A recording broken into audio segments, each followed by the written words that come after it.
Assalamualaikum warahmatullahi wabarakatuh.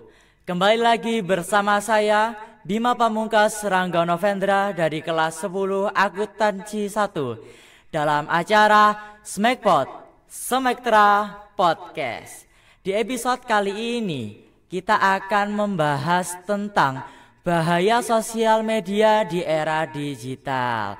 Dan tentunya kita sudah mengundang narasumber yang sangat spesial yang telah hadir di Smekpot kali ini. Boleh kita perkenalan diri terlebih dahulu, Bu Putri? Oke, terima kasih Mas Rangga. Perkenalkan, nama saya Rizky Aprilia Putri. Kalian bisa memanggil saya dengan panggilan Bu Putri. Di sini saya mengajar di SMKNU Gresik sebagai guru bahasa Indonesia dan guru PPKN. Oke, halo Bu Putri. Hai.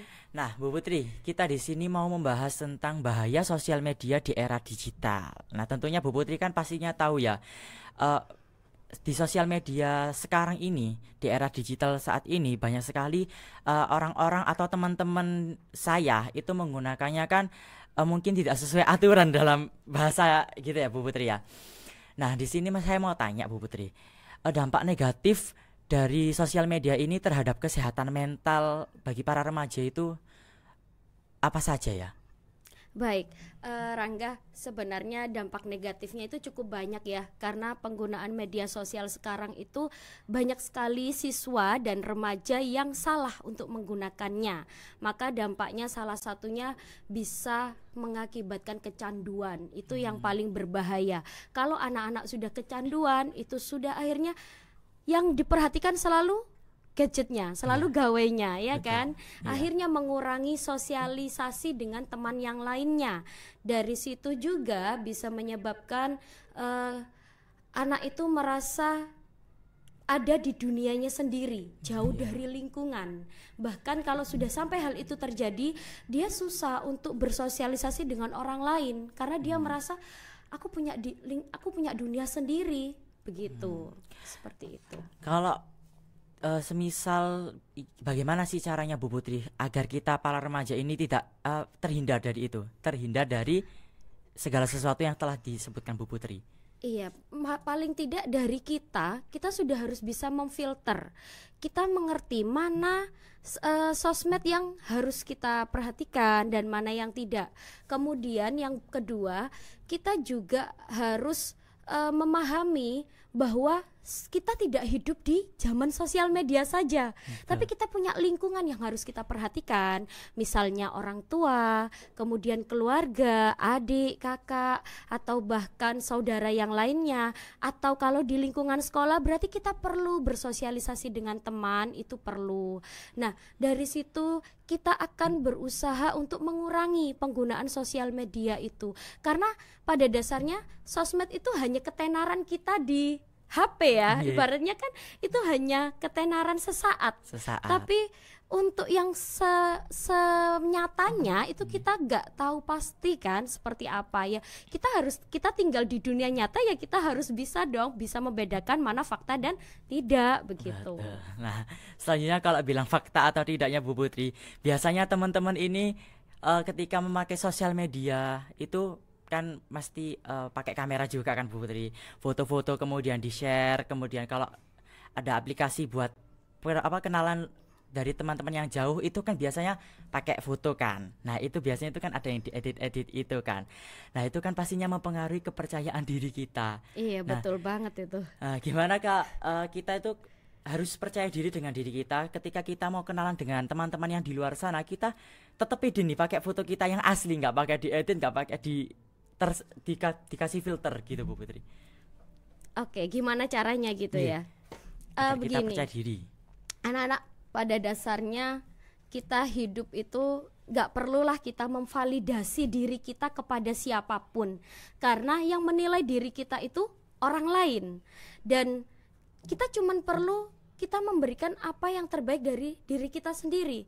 Karena kalau misalnya kita berusaha seperti itu, akhirnya kan kita butuh ketenaran kan? Iya, betul Bu Putri. Itu ya. Tapi kalau saya rasa ketenaran itu bisa kita dapatkan dari sikap dan perilaku kita. Bagaimana caranya kita menghargai atau menghormati orang lain.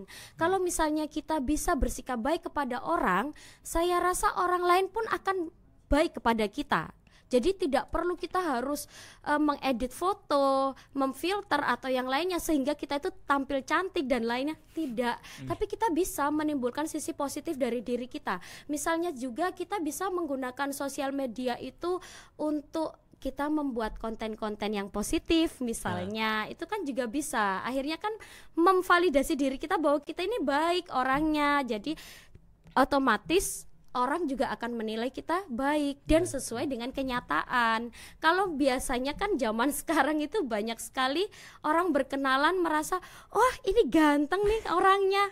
Ternyata waktu ketemu, oh my Tidak god, sesuai ekspektasi. nah, gitu kan. Iya. Ternyata seperti itu. Akhirnya kan nggak sesuai ekspektasi. Saya rasa itu pembohongan publik banget Pembohongan ya. publik. Betul. Jadi teman-teman itu ya didengarkan dari Bu Putri.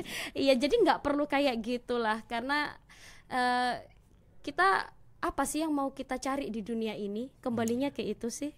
Betul. Nah, teman-teman ingat ya, jangan pakai pemalsuan atau pembohongan publik.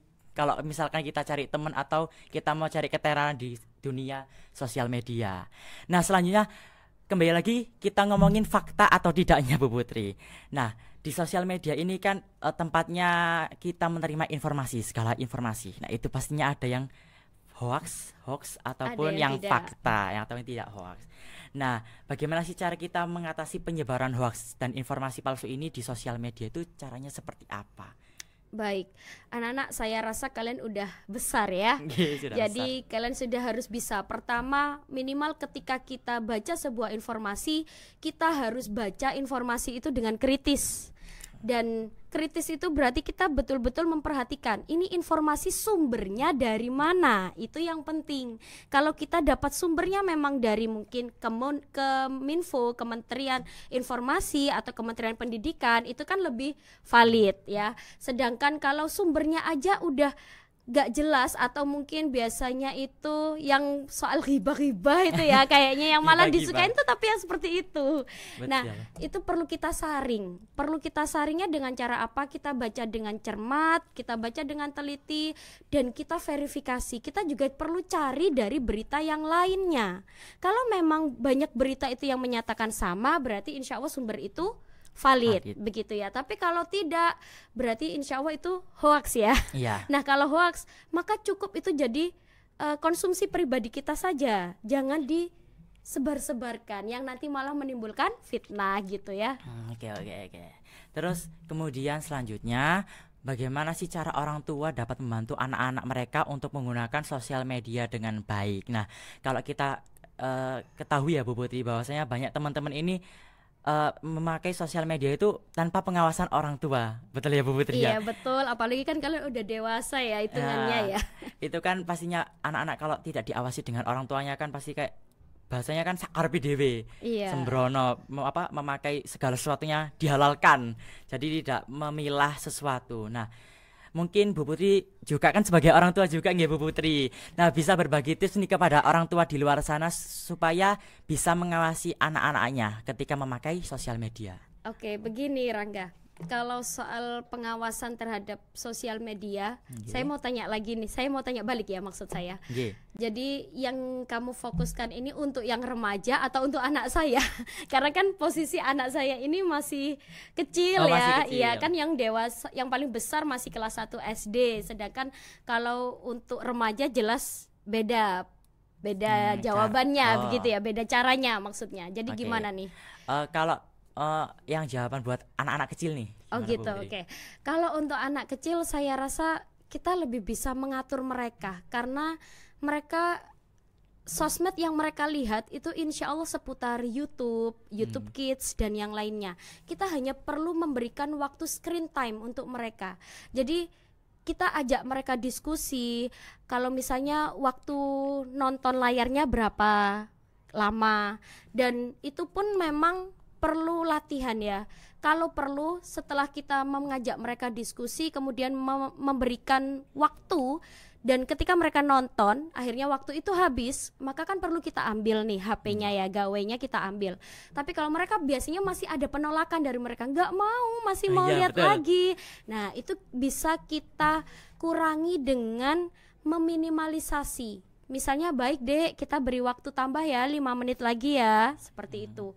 Tapi nanti setelah 5 menit ya kita harus konsekuensi dengan omongan kita. Jadi tetap diambil. Memang nanti akan ada pertama mereka tantrum ya kalau istilahnya zaman sekarang. Ada mereka tantrum, ada mereka marah. Tapi kalau kita konsekuensi berarti kita tegas. Akhirnya mereka bisa membedakan. Oh, ibu ini lagi tegas. Ini memang aku nggak boleh seperti ini, melewati batas waktu. Seperti itu. Itu kalau untuk anak-anak, karena kita lebih mudah mengatur mereka. Nanti ketika mereka tantrum, kita cukup perlu membiasakan mereka mengubah mungkin diajak bermain atau kita beri mainan yang lain, intinya mengalihkan perhatian mereka begitu untuk anak-anak ya enggak ya. Kalau untuk yang remaja Bu Putri bagaimana? Nah, kalau untuk yang remaja nih yang agak sulit ya karena biasanya anak-anak udah pegang HP itu sendiri dan sudah agak jarang orang tua yang memperhatikan HP anak-anak. Yang penting adalah ketika kita punya remaja, kita perlu ada waktu kita harus ngecek HP mereka, dan itu harus jadi kesepakatan antara orang tua dan anak. Pertama harus disampaikan dulu sama orang tua, mungkin begini ya, nak, kamu masih sebagai anak saya, jadi kamu harus punya aturan untuk kontrol penggunaan HP dan yang lainnya. Maka ibu akan ada waktu untuk ngecek HP kamu sewaktu-waktu. Jadi disampaikan di awal. Kalau disampaikan di awal, akhirnya kan anak itu lebih memahami.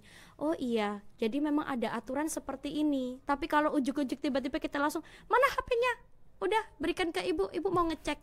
Pasti ada dong, langsung anak itu merasa, kok seperti ini. Betul, akhirnya dia penerimaannya nggak terima, jadi dia bisa jadi marah atau apa begitu ya. Kemudian kita juga bisa mengatur screen time anak itu dengan aplikasi loh sebenarnya. Bisa ya Bu? Iya kan, ada banyak kok aplikasi sekarang itu di mungkin di Android atau di Apple Store itu bisa kita download aplikasi itu untuk menghubungkan dengan HP si anak. Seperti itu bisa. Bisa ya Bu? Iya. Saya baru tahu ini. Bisa. Nanti ya kalian ketika nanti kalian jadi orang tua, kalian juga akan mengerti itu. Yang penting lagi adalah kita menanamkan pemahaman yang positif ke mereka kalau gawai itu tidak harus digunakan selalu. Jadi kita nggak bisa hidup di dunia gadget ya, tapi betul, kita tetap harus ada di dunia nyata begitu. Oke, terima kasih Bu Putri atas jawabannya yang sangat luar biasa. Mungkin sama-sama. Sudah sampai di sini Bu Putri karena waktunya sudah habis dan kita sudah cukup lama nih berbincang santai ini Bu Putri. Oke, buat teman-teman jangan lupa untuk terus saksikan Smackpot di episode-episode selanjutnya yang pastinya akan membawakan hal-hal yang spektakuler dan asyik tentunya. Smackpot, Smacktra Podcast. Sampai jumpa.